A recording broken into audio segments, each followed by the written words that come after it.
আসসালামু আলাইকুম। সকলকে স্বাগতম আমাদের মিশন ভার্সিটিতে। হ্যালো, এসএসসি 2025 ব্যাচের শিক্ষার্থীরা, আজকের এই ভিডিওটা তোমাদের জন্য। এই ভিডিওটা এসএসসি 25 সালে যারা তোমরা এসএসসি পরীক্ষা দিবা, তোমাদের জন্য খুবই গুরুত্বপূর্ণ।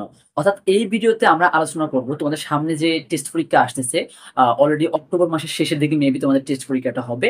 সেই টেস্ট পরীক্ষার জন্য এবং সর্বশেষ তোমাদের এসএসসি পরীক্ষার জন্য, ফাইনাল পরীক্ষার জন্য তুমি কিভাবে প্রিপারেশন নিবা। আলটিমেটলি তুমি যদি টেস্ট পরীক্ষার জন্য ভালো করে প্রিপারেশনটা নিতে পারো, টেস্ট পরীক্ষার জন্য নিজেকে সাজিয়ে গুছিয়ে রাখতে পারো, তাহলে তোমার অলরেডি ফাইনালের জন্য প্রিপারেশনটা নেওয়া শেষ হয়ে যাবে। সো এই ভিডিওতে আমরা একদম টোটাল ডিটেলস আলোচনা করব তুমি কিভাবে পড়াশোনা করলে, এই কয়েকটা মাস 2 থেকে 3টা মাস তুমি কিভাবে পড়াশোনা করলে তোমার সামনে যে আসন্ন টেস্ট পরীক্ষা আসতেছে সেই টেস্ট পরীক্ষা তুমি একটা বেটার রেজাল্ট করতে পারো এবং তুমি এসএসসি পরীক্ষার জন্য একটা পারফেক্ট প্রিপারেশন নিয়ে তুমি পরীক্ষা হলে বসতে পারো। সো আমি এখানে অলরেডি অনেকগুলো বিষয় লিখে রেখেছি। এই প্রত্যেকটা বিষয়, প্রত্যেকটা টপিক ধরে আমরা প্রত্যেকটা পার্ট আমরা ডিটেলস এক্সপ্লেইন করব, ঠিক আছে? তুমি যদি এসএসসি পজিটিভ এর শিক্ষার্থী হয়ে থাকো এবং এই ভিডিওটা তুমি যদি তোমার টেস্ট পরীক্ষার 15 দিন আগেও 20 দিন আগেও দেখে থাকো, তাহলে অবশ্যই আমি বলবো এই ভিডিওটা তুমি এর শুরু থেকে শেষ পর্যন্ত দেখো এবং আমার দেওয়া যে সকল গাইডলাইন গুলো আছে এই সকল গাইডলাইন গুলো ফলো করলে তুমি 100% যে টেস্ট পরীক্ষা তো ভালো পড়তেই পারবে অ্যান্ড এসএসসি পরীক্ষার জন্য 100% তোমার একটা ভালো প্রিপারেশন হয়ে যাবে, ঠিক আছে? তো দেখো, এখানে কিন্তু তোমাদের টোটাল যারা স্কুলে পড়াশোনা করো, আর্টসের হোক, কমার্সের হোক বা সায়েন্সের হোক, যে কোনো ব্যাকগ্রাউন্ডের হোক না কেন, তোমাদের কিন্তু সবারই কিন্তু 12টা করে সাবজেক্ট আছে, তাই না? সো এর মধ্যে থেকে তোমাদের 7টা যে সাবজেক্ট রয়েছে, এই 7টা সাবজেক্ট কিন্তু সবার সেম, মেজর এগুলো যেগুলো। আর বাকি যে 5টা সাবজেক্ট রয়েছে, 5টা হচ্ছে গ্রুপ সাবজেক্ট, ঠিক আছে? তো এর মধ্যে দেখো 7টা যে সাবজেক্ট আছে, 7টার মধ্যে বাংলা প্রথম পত্র, দ্বিতীয় পত্র, ইংরেজি প্রথম পত্র, তৃতীয় পত্র, সাধারণ গণিত, ইসলাম ও নৈতিক শিক্ষা, তথ্য ও যোগাযোগ প্রযুক্তি, এই যে 7টা সাবজেক্ট আছে এগুলো সবার কিন্তু সমান, সবার কিন্তু সেম, সবার কিন্তু এই সাবজেক্টগুলো কি করা লাগে, পড়াশোনা করা লাগে। এবং এছাড়া বাকি যে সাবজেক্টগুলো আছে, বাকি যে 5টা সাবজেক্ট আছে গ্রুপ সাবজেক্ট, এটা হচ্ছে সায়েন্সের স্টুডেন্টের জন্য পদার্থবিজ্ঞান, রসায়ন, জীববিজ্ঞান, উচ্চতর গণিত, বাংলাদেশের বিশ্ব পরিচয়, ঠিক আছে? আর্টসের জন্য ইতিহাস, ভূগোল, সাম কিছু হইতে পারে, ঠিক আছে? সো এই 12টা সাবজেক্ট নিয়েই কিন্তু তোমার এসএসসি পরীক্ষাটা হবে। সো এই 12টা সাবজেক্ট বেস্ট করেই তোমাকে প্রিপারেশনটা নিতে হবে। এখন এই তোমাদের মধ্যে যে সকল স্টুডেন্টরা আছো, এই সকল স্টুডেন্টদের মধ্যে থেকে আমি তো সবগুলো স্টুডেন্টকে 3টা পার্টে বিভক্ত করতে পারি, ঠিক আছে? এর মধ্যে কি এক শ্রেণীর স্টুডেন্ট আছে তারা হচ্ছে ভালো, এক শ্রেণীর স্টুডেন্ট আছে তারা হচ্ছে মাঝারি মানের বা মোটামুটি মানের স্টুডেন্ট, মোটামুটি পড়াশোনা কভার করা হয়েছে। আর এক ধরনের স্টুডেন্ট আছে যারা হচ্ছে একদম টোটালি ব্যাক বেঞ্চার বলতে পারো, তাদের কিন্তু এখন টোটালি বই ধরা হয়নি, ঠিক আছে? যারা সাধারণত ভালো তারা তো অবশ্যই ভালো, তাদের ম্যাক্সিমাম পড়াশোনাই মোটামুটি শেষ হয়ে গেছে এই প্রি টেস্ট পরীক্ষার আগে। কিন্তু যারা মাঝারি মানের স্টুডেন্ট তাদের হচ্ছে গণিত বলো বা ইংরেজি দ্বিতীয় পত্র বলো বা ইংরেজি প্রথম পত্র বলো, প্রত্যেকটা সাবজেক্টেরই সাম কিছু টপিক পড়াশোনা করা হয়েছে। আমি স্পেশালি সাধারণ গণিতের কথা বলি, যারা মাঝারি মানের স্টুডেন্ট তাদের হাতে গোনা 3 থেকে 4টা 5টা চ্যাপ্টার মোটামুটি কি পারে তারা, ঠিক আছে? কিন্তু যারা আলটিমেটলি ব্যাক বেঞ্চার, তারা হচ্ছে সর্বোচ্চ পারে কি পরিসংখ্যানটা পারে, সেট ফাংশনটা পারে, ঠিক আছে? এই সাম 2-1টা চ্যাপ্টার পারে। আদারওয়াইজ কিন্তু তাদের ম্যাক্সিমাম চ্যাপ্টার গুলো কিন্তু এখনো কি বাকি আছে। সো তুমি এই এখন থেকে স্ট্র্যাটেজিক্যালি কিভাবে পড়াশোনা করলে, কি বিষয়গুলো ফলো করলে তোমার কি করা উচিত, আলটিমেটলি সেই বিষয়গুলোকে নিয়ে আজকে আমাদের আলোচনা, ঠিক আছে? আমি গ্যারান্টি দিয়ে বলছি, তুমি যদি একদম এই বিষয়গুলো এখন থেকে শুরু করে একদম টেস্ট পরীক্ষার আগ পর্যন্ত তুমি মেনে চলা ট্রাই করো, তুমি জীবনে যা কিছুই করছো না কেন, পিছনে তুমি যা কিছু করছো, ঠিক আছে, সেগুলো ডাজেন্ট ম্যাটার, ঠিক আছে? সেগুলো তোমার জীবনের লাইফে কোনো কিছু আসবে যাবে না, ঠিক আছে? তুমি এখন কি করতেছো, সামনে যে তোমার 2 থেকে 3টা মাস আছে, এই 2 থেকে 3টা মাস তুমি কি করবা তার উপর ভিত্তি করেই কিন্তু তোমার রেজাল্টটা আসবে, ঠিক আছে?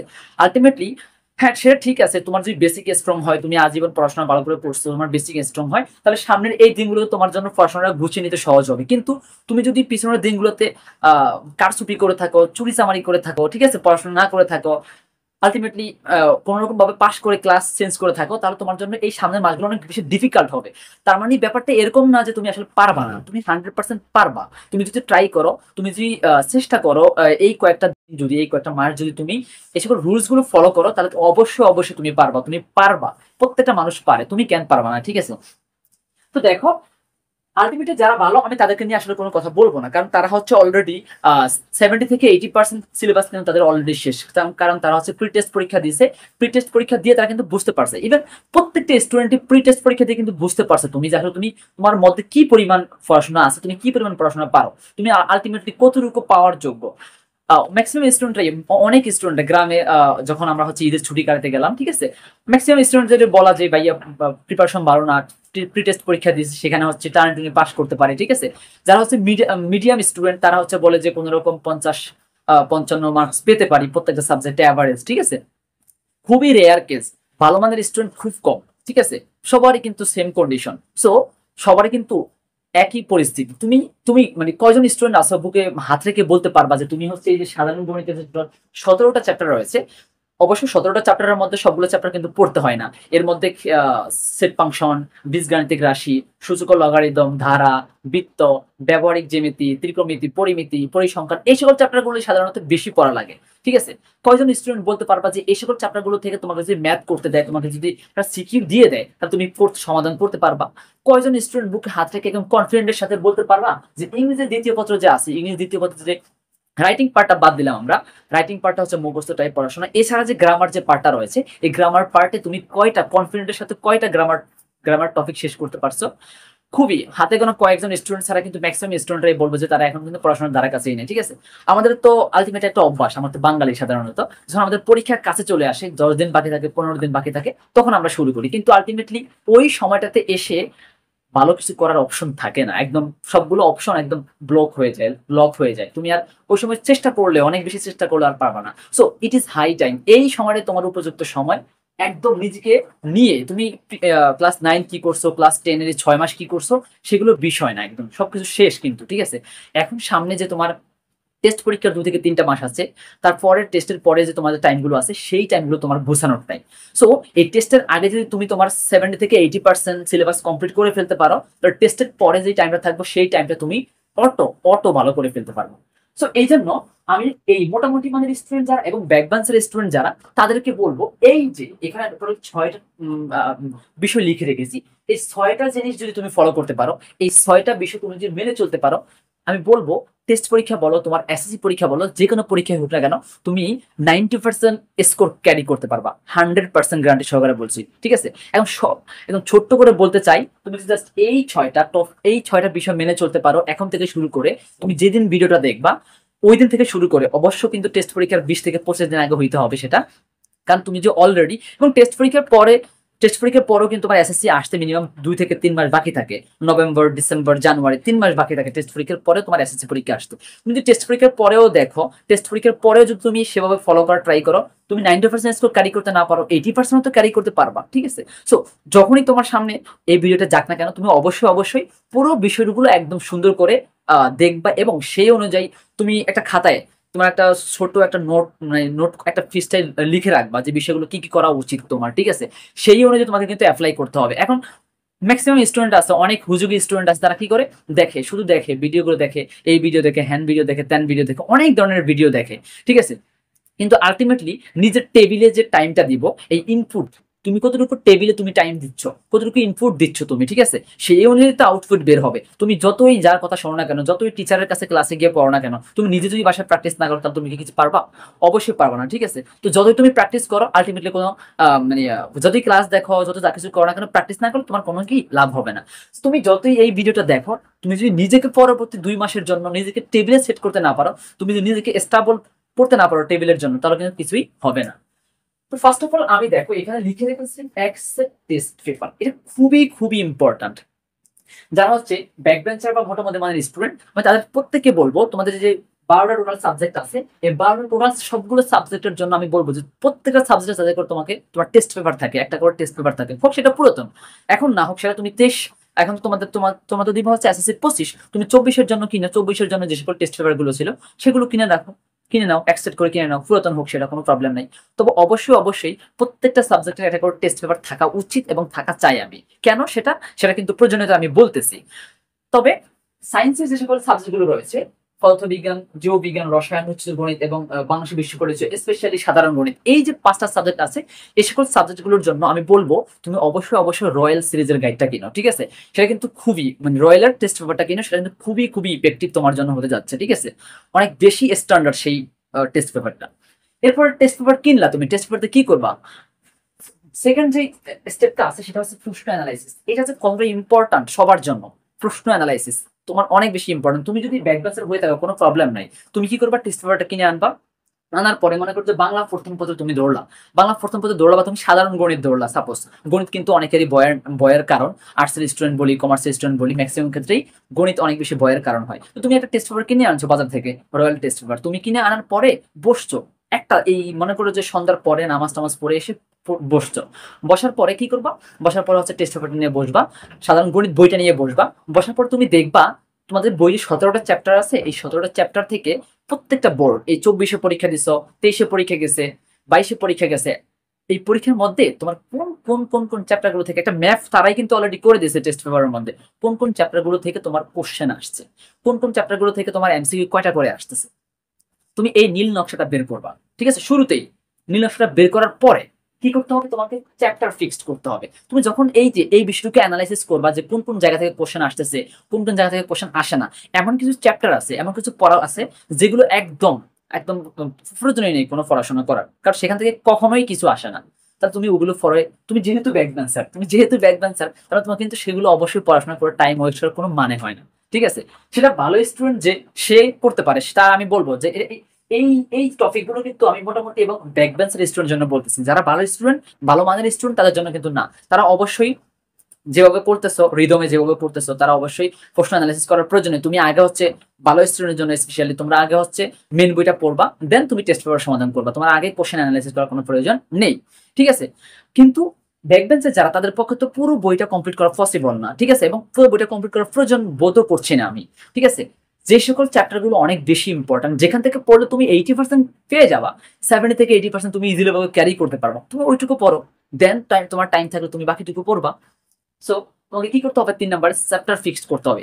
স্পেশালি যখন তুমি গণিতের জন্য মনে করো যে তুমি যখন এই কোশ্চেন অ্যানালাইসিস করবা, তুমি পেয়ে যাবা যে বীজগাণিতিক টোটাল 4টা পার্ট থাকে। একটা হচ্ছে ক বিভাগ, খ বিভাগ, গ বিভাগ, গ বিভাগ। ক বিভাগের জন্য সেট ফাংশন, বীজগাণিতিক রাশি, ধারা, সূচক, এই 4টা চ্যাপ্টার। কিন্তু তোমার বইতে কিন্তু অনেকগুলো চ্যাপ্টার আছে, ঠিক আছে। প্রথম একটা চ্যাপ্টার আছে, তারপর হচ্ছে তোমার মনে করো যে আরো অনেকগুলো, যে এক চলক বিশিষ্ট সমীকরণ, দুই চলক বিশিষ্ট সমীকরণ, অনুপাত সমানুপাত, অনেক কিছু চ্যাপ্টার আছে। কিন্তু তোমার সেখান থেকে তুমি যখন কোশ্চেন অ্যানালাইসিস করবা, তুমি দেখবে যে মাত্র 4টা, এই 4টা চ্যাপ্টার পড়লে সেট ফাংশন, বীজগাণিতিক রাশি, তারপর হচ্ছে তোমার ধারা এবং হচ্ছে সূচক ও লগারিদম, এই 3 থেকে 4টা চ্যাপ্টার পড়লে তুমি কিন্তু অলরেডি পরীক্ষায় 2 সেট কোশ্চেন কমন পাবা। এই যে দেখো, তুমি যখন কোশ্চেনটা অ্যানালাইসিস করছো, তুমি তখন এইটুকু বুঝতে পারবা, তোমার মাথায় কিন্তু এইটুকু বুদ্ধি যাবে। হ্যাঁ, তুমি এভাবে গণিতের মতো করে তুমি যখন বাংলা প্রথম পত্র নিলা, বাংলা প্রথম পত্র গদ্য তোমার মেবি 11টা থেকে 12টা করে, তোমার 11টা 12টা না মেবি 15টা তোমার গদ্য আছে পরীক্ষায়। এখন 15টা গদ্য থেকে তোমার কি কোশ্চেন আসবে? কখনোই না। তো তুমি অ্যানালাইসিস করবা যে কোন কোন গদ্যগুলো থেকে ম্যাক্সিমাম টাইম কোশ্চেন আসে, তুমি সেখান থেকে আইডেন্টিফাই করে অর্ধেক ছাঁটাই করে ফেলবা, অর্ধেকে রাখবা, 15টা থেকে 7টা ছাঁটাই করে ফেলবা, আর বাকি 7টা রাখবা, ঠিক আছে। কোশ্চেন যখন তুমি অ্যানালাইসিস করবা, তুমি কিন্তু অটো বুঝে যাবা যে আসলে কোন 7টা থেকে কোশ্চেন আসতে পারে। সো ফার্স্ট সেকেন্ড যে স্টেপটা, সেটা তোমাকে অবশ্যই কোশ্চেন অ্যানালাইসিস করতে হবে, এবং থার্ড স্টেপে তোমাকে সিলেক্ট করতে হবে যে চ্যাপ্টারগুলো কোন কোন চ্যাপ্টার ফিক্সডে তুমি পড়বা। তবে অবশ্য আমাদের যে চ্যানেলে মিশন ভার্সিটিতে আমরা কিন্তু এই ধাপে ধাপে প্রত্যেকটা চ্যাপ্টারের জন্য প্রত্যেকটা বইয়ের জন্য কোন কোন চ্যাপ্টারগুলো পড়া উচিত এবং কোন কোন চ্যাপ্টারের মধ্যে আবার কোন কোন টপিকটা পড়া উচিত, আমরা একদম সুন্দর করে সাজেশন নিয়ে আসবো। তবে আমি তোমাকে বলে দিয়েছি, তুমি যদি নিজ থেকে করতে পারো কাজটা, তাহলে তোমার কিন্তু প্রিপারেশনটা বেস্ট হবে, 100% বেস্ট হবে, ঠিক আছে।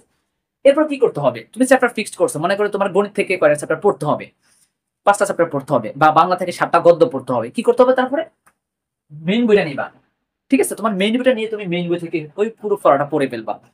মনে করো বাংলা গদ্যগুলো 7টা নিছো, 7টা নিয়ে তুমি প্রথম একটা গদ্য শুরু করছো, ঠিক আছে। একটা গদ্য শুরু করে পুরো গদ্যটা পড়বা মেন বই থেকে। তার গণিত চ্যাপ্টার শুরু করছে, গণিত চ্যাপ্টারের যতগুলো বেসিক আছে বেসিক গুলো পড়বা, ঠিক আছে। গণিত চ্যাপ্টারের যতগুলো ম্যাথ আছে প্রত্যেকটা ম্যাথ ধরে ধরে সমাধান করে ফেলবা, ঠিক আছে। এখন দেখো, তুমি যখন পড়তে যাবা, তুমি তো ব্যাক বেঞ্চার, তুমি তো কিছুই পারো না, ঠিক আছে। যখন তুমি পড়তে যাইবা, তখন তোমার তো অনেক বেশি প্রবলেম হবে, তুমি পারো না, তোমার মাথা অনেক কিছু ঢুকবে না, তুমি অনেক কিছু জানো না, অনেক কিছু বুঝো না, তখন তুমি কি করবা, ঠিক আছে। তখন তুমি বইটই সব ফেলে দিবা, রাইট। ব্যাপারটা কিন্তু এরকমই হয়, যখন তুমি পড়া বুঝবা না, তখন তুমি বই ফেলে দিবা, তখন তোমার টেবিলে বসতে ইচ্ছে করবে না, ঠিক আছে। এর সলিউশন কি, এর সমাধান কি হওয়া উচিত? তখন আমি বলবো, যেহেতু তুমি পড়া বুঝো না, যেহেতু তুমি পড়া বুঝবে না, তোমার অবশ্যই কারো সাহায্য নেওয়া প্রয়োজন। সো আমি এই ক্ষেত্রে কিন্তু ম্যাক্সিমাম স্টুডেন্টরা কি করে, ম্যাক্সিমাম স্টুডেন্ট হচ্ছে টিচারের কাছে পড়ে, স্কুলের টিচারের কাছে পড়ে, ব্যাসে পড়ে, কোচিং এ পড়ে। কিন্তু আমি বলি কি, যারা বেশি মানের ব্যাকবেঞ্চার, যারা অনেক কিছুই বোঝে না, গণিতের অনেক বেসিকই বুঝে না, ঠিক আছে, তারা হচ্ছে একদম একটা অনলাইন প্ল্যাটফর্ম দিকে, একটা অনলাইন প্ল্যাটফর্ম খুঁজো যেই অনলাইন প্ল্যাটফর্মে একদম বেসিক থেকে সবকিছু বোঝায়, যেখানে অনেক স্মার্টলি শুরু থেকে মানে ভাঙ্গে ভাঙ্গে সবকিছু বোঝায়, যেখানে গেলে তুমি যার কাছে গেলে তুমি একদম বুঝতে পারো ভালো করে। তুমি যদি সেটা কোচিং এ গেলে ভালো করে বুঝতে পারো, দ্যাটস এনাফ, তুমি কোচিং এ যাও। তুমি যদি তোমার এক ভাইয়ের কাছে গেলে তুমি ওই পড়াটা ভালো করে বুঝতে পারো, ভাঙ্গা ভাঙ্গি A to Z বুঝতে পারো, ওকে তুমি তার কাছে যাও। তুমি যদি ওই প্ল্যাটফর্মে অনলাইন প্ল্যাটফর্মে গেলে ভালো করে বুঝতে পারো, সেটা হতে পারে আমাদের প্ল্যাটফর্ম, সেটা হতে পারে অন্য কারো প্ল্যাটফর্ম, তুমি সেখানে যাও, তার ভিডিওটা দেখো। ওকে, তবে আমি বলবো যে স্কুলে বেসিক কোচিং এ পড়ার চাইতে অনলাইন প্ল্যাটফর্ম গুলা রিসেন্টলি অনেক বেশি ইফেক্টিভ, অনেক ভালো করে পড়ায়, অনেক বেশি বোঝায়। ঠিক আছে, সত্যি কথা। কিন্তু তুমি একটা বাস্তবে একটা রিসেন্ট মুখোমুখি যাও, কোচিং এ যাও, ব্যাসে পড়ো, তুমি সেখান থেকে যা কিছু বুঝতে পারবা। তুমি বাসায় বসে, তোমার টাইম ওয়েস্ট হবে না, টাকা পয়সা লাগবে না। ফ্রিতে অনেক কোর্স আছে, অনেক কোর্স আছে ফ্রিতে। এখন স্পেশালি আমরাই আমাদের মিশন ইউনিভার্সিটিতে অনেক ফ্রি কোর্স লঞ্চ করি সাধারণ গণিতের জন্য, একদম বেসিক থেকে শুরু করে যারা গণিতের ঘও পারে না তাদের জন্য, যারা টপার ভালো মানের স্টুডেন্ট তাদের জন্য না, ঠিক আছে, যারা গণিত কিছু পারে না, গণিতের অনেক বেশি ভয়, তাদের জন্য আমরা আলটিমেটলি কাজগুলো করি। তো তুমি দেখতে পারো আমাদের ক্লাসগুলো দেখে, কিন্তু অবশ্যই বুঝবা। ঠিক আছে, আমাদেরটা না বুঝলে তুমি অন্য কারোটা খুঁজো।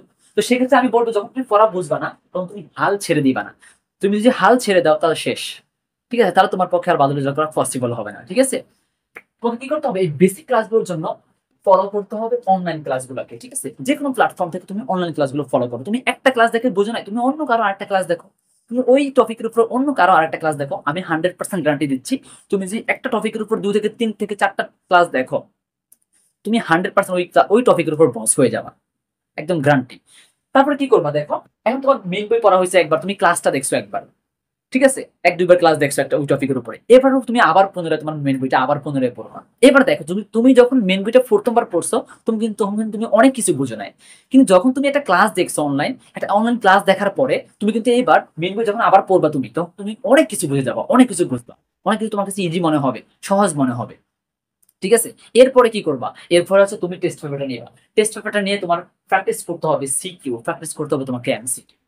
ঠিক আছে, যখন তুমি এমসিকিউ সিকিউ প্র্যাকটিস করতে যাবে, তখন তুমি তোমার মাথায় যাবে, ও এই টপিক থেকে বুঝি কোশ্চেন আসে, এখান থেকে বুঝি এমসিকিউটা আসে, এই টপিক থেকে বুঝি সিকিউটা হয়। যখন তুমি এই এমসিকিউ সিকিউ গুলো প্র্যাকটিস করবা, করার পরে যখন তুমি আরেকবার মেন বইটা ধরবা, তখন তুমি বস থাকবা ওই ওই চ্যাপ্টারের উপরে, ওই টপিকের উপর তুমি তখন বস থাকবা। তার মানে দেখো কি করা উচিত তোমার। ফার্স্ট অফ অল হচ্ছে, সামার যদি করি আমি, অ্যাকসেপ্ট টেস্ট পেপার কিনতে হবে। কিনেই তোমাকে একটা বই নিয়ে বসতে হবে, যে কোনো একটা বই। তুমি একদিন একটাই অ্যানালাইসিস করো। তুমি বাংলা প্রথম পত্র নিয়ে আজকে বসছো, আজকে বাংলা প্রথম পত্র নিয়ে বসে বাংলা প্রথম পত্র কোন কোন চ্যাপ্টার থেকে, কোন কোন অধ্যায় থেকে, কোন কোন গদ্য পদ্য থেকে, কোন কোন জায়গা থেকে তোমার কোশ্চেন আসে, অ্যানালাইসিস করো। আজকে পুরো রাতটা, সন্ধ্যা 6টা থেকে শুরু করে রাত্র 12টা পর্যন্ত তুমি 6টা ঘন্টা এই বাংলার পিছনে দাও, কোশ্চেন অ্যানালাইসিসের পিছনে দাও। করলা, করার পরে তোমাকে সিলেক্ট করতে হবে 15টা গদ্য তোমার পরীক্ষায় আছে, তুমি সেখান থেকে অর্ধেক ছাঁটাই করে ফেলবা, 7টা রাখবা। ঠিক আছে, 7টা গদ্য রাখবা, যে পুরো 7টা তুমি পড়বা, 100% ইম্পর্টেন্ট, অনেক বেশি ইম্পর্টেন্ট। ঠিক আছে, রাখার পরে তোমাকে কি করতে হবে, মেন বইটা একবার দেখতে হবে, ওই গদ্যগুলো মেন বই পড়তে হবে। একটা গদ্য পড়ছো, গদ্য পড়ার পরে তুমি গদ্য বুঝো নাই, তুমি সাথে সাথে তুমি একটা অনলাইন ক্লাস দেখবা। একটা না দেখছো, দেখে বুঝে নেই, অন্য আরেকটা ক্লাস দেখবা, আরেকটা ক্লাস দেখবা, 2 থেকে 3টা অনলাইন ক্লাস দেখে তুমি আবার পুনরায় গদ্যের কাছে, মেন বইটার কাছে চলে যাবা, মেন বইটা আরেকবার পড়বা। মেন বইটা এবার আরেকবার পড়ার পরে এবার তুমি কি টেস্ট পেপার সলভ করবা, সিকিউ এমসিকিউ সেখান থেকে সমাধান করতে পারবা। তখন তুমি অনেক বেশি বস থাকবা। ঠিক আছে, তুমি যদি এই এখন থেকে এই ভিডিওটা যেদিন থেকে দেখো, তুমি সেদিন থেকে যদি এই স্ট্র্যাটেজি ফলো করো, বিশ্বাস করো, তুমি যদি 90% স্কোর ক্যারি করতে না পারো, তাহলে কি, তখন তুমি ওই দিন আইসা আমার এই কমেন্ট বক্সে গালি দিয়ে যাবে, আমি চেষ্টা করছি, পারিনি। ঠিক আছে, তুমি যদি এরকমটা হও, তুমি দেখো ওই দিন হচ্ছে আমাদের বাংলাদেশে যেদিন খেলা ছিল, 12.1 ওভারের মধ্যে যদি চেস করতে পারে, আফগানিস্তানের সাথে রানটা যদি চেস করতে পারে, তাহলে সেমিফাইনালে যেত, রাইট? তখন কি করছে, তারা হচ্ছে ঠেকাইছে। এখন তুমি যদি তাদের মধ্যে ঠেকিয়ে ঠেকিয়ে চলো বা শর্ট করা ট্রাই না করো, তুমি যদি চেষ্টাই না করো আলটিমেটলি, তাহলে তোমার কি ফলাফল আসবে? তোমাকে তোমাকে তো ওই মুডে খেলতে হবে। ঠিক আছে, তোমাকে তো ওই মুডে পড়াশোনা কন্টিনিউ করতে হবে। আবার তুমি এরকম করলে কিন্তু হবে না যে তুমি আজকে পড়াশোনা করছো, আবার 5 দিন তুমি রেস্ট নিছো, 5 দিন তুমি গ্যাপ দিছো, হবে না, কখনোই হবে না। ঠিক আছে, তোমাকে কি করতে হবে, কন্টিনিউ কন্টিনিউ করতে হবে। তুমি আজকে 5 ঘন্টা, কালকে 5 ঘন্টা, তারপরের দিন 5 ঘন্টা। তোমাকে কেউ বলে না যে তুমি 15 থেকে 18 ঘন্টা পড়াশোনা করো, ইম্পসিবল। তুমি প্রতিদিন 6 থেকে 7 ঘন্টা অ্যাভারেজ পড়াশোনা করো। কোনো এর বাইরে তুমি যে অ্যাভারেজ এখন থেকে এরকম ভাবে অ্যাভারেজ পড়াশোনা করে এই স্ট্র্যাটেজি গুলো ফলো করো, তাহলে অবশ্যই অবশ্যই তুমি সফল হবা। তুমি তোমার কি বলা যায়, তোমার স্কুলের মধ্যে তুমি ভালো করতে পারবা, তুমি তোমার জেলা উপজেলার মধ্যে একটা টপ স্কোয়ার থাকবা, আমি গ্যারান্টি দিচ্ছি। তুমি যতই ব্যাক বেঞ্চার হও বা যত মোটামুটি মানে স্টুডেন্ট হও না কেন, ঠিক আছে? সো এখন থেকে শুরু করে লেগে পড়ো এই স্ট্র্যাটেজি ফলো করে। তুমি এই ভিডিওটা কিন্তু তুমি আর্টসের স্টুডেন্ট হতে পারো, তুমি কমার্সের স্টুডেন্ট হতে পারো, সায়েন্সের স্টুডেন্ট হতে পারো, মাদ্রাসার স্টুডেন্ট হতে পারো। প্রত্যেকের জন্য কিন্তু সেম স্ট্র্যাটেজি, সবাই কিন্তু সেম স্ট্র্যাটেজি ফলো করতে পারো। জাস্ট এই কয়েকটা রুলস তুমি ফলো করো। তবে হ্যাঁ, একটু কথা আছে এখানে, মানে বর্তমান যে পরিস্থিতি, বর্তমান আমাদের সমাজের যে পরিস্থিতি, ম্যাক্সিমাম স্টুডেন্টরাই এসএসসি বলো, 9 বলো, 10 বলো, ছোট ছোট পিচ্চি পাইনি স্টুডেন্টরাই কিন্তু এখন সবচেয়ে বেশি আসক্ত কিসে? তারা মোবাইল ফোনে অনেক বেশি অ্যাডিক্টেড। তারপর হচ্ছে তারা হচ্ছে নেশাতে অনেক বেশি অ্যাডিক্টেড, অনেকে আবার রিলেশন, এই সকল বিষয়গুলোতে অ্যাডিক্টেড, ঠিক আছে? এখন তুমি একটা ভিডিও দেখতে গেছো, তুমি একটা ভিডিও দেখতে গিয়া সেখানে তোমার টাইম লাগবে হচ্ছে 20 মিনিট। তুমি কি করছো? সেই 20 মিনিট টাইম এখানে না দিয়া তুমি ওই ভিডিও একটা দেখতে গিয়ে তুমি হচ্ছে টিকটকে তুমি মনে করো যে 2 ঘন্টা টাইম কাটিয়ে দিলাম। তাহলে তোমার পক্ষে সম্ভব না। তুমি যদি এগুলোকে কন্ট্রোল করতে না পারো এই শেষ সময় আইসো, তাহলে তুমি কি বলা যায়, তোমার পক্ষে তাহলে আর ভালো করা কখনোই পসিবল না, ঠিক আছে? তুমি অবশ্যই এখন একটা, তুমি আজীবন ফাঁকিবাজি করে আসছো, আজীবন তুমি চুড়িদারি করে আসছো, পড়াশোনা না করে তুমি ক্লাস চেঞ্জ করছো। এই সময়ে এসো তুমি যদি এগুলো চেঞ্জ না করো, তাহলে কি পসিবল তোমার পক্ষে ভালো করা? কখনো পসিবল না। মনে রাখবা, 3 পি, 3টা পি কখনো একসাথে হয় না। এই 3টা পি, ট্রিপল পি কখনো একসাথে হয় না। প্রথম 1 পিতে হচ্ছে প্রেম, সেকেন্ড পিতে হচ্ছে তোমার কি? ফরা। আর থার্ড পিতে হচ্ছে তোমার কি? পলিটিক্স। এই 3টি কখনো একসাথে হয় না, ঠিক আছে? তুমি প্রেম করলে তুমি ভালো পড়াশোনা পারবা না, ভালো পলিটিক্স করতে পারবা না। ঠিক তেমন তুমি যদি ভালো পড়াশোনা করতে চাও তাহলে প্রেম পলিটিক্স এগুলো থেকে দূরে থাকতে হবে। মনে রাখবো সবসময় এই 3টি কখনো একসাথে হয় না। তুমি যদি কখনো আড্ডাবাজি করতে চাও, ফাঁকিবাজি করতে চাও, তাহলে তুমি সেগুলো করো, তোমার ভালো পড়াশোনা হবে না করা, নর্মাল, ঠিক আছে? সো এই এখন থেকে শুরু করে বাকি যতটা টাইম আছে তোমার দিকে কিন্তু তোমার, শুধু তোমার যে দুইটা, তোমার যে একটা ফিউচার আছে, শুধু তোমার ফিউচারের দিকে শুধু তুমি চেয়ে আছো না, তোমার ফিউচারের দিকে কিন্তু আরো অনেকগুলো তোমার উপর ডিপেন্ড করে আর কয়েকটা জেনারেশন যে তারা কোথায় যাবে, ঠিক আছে? So so be careful. একটু ভালো করে এই শেষ সময়টাতে এসে একটু ভালো রিপোর্ট দাও, তাহলে তোমার জন্য অবশ্যই বেস্ট কিছু অপেক্ষা করতেছে, ঠিক আছে? আল্লাহ হাফেজ।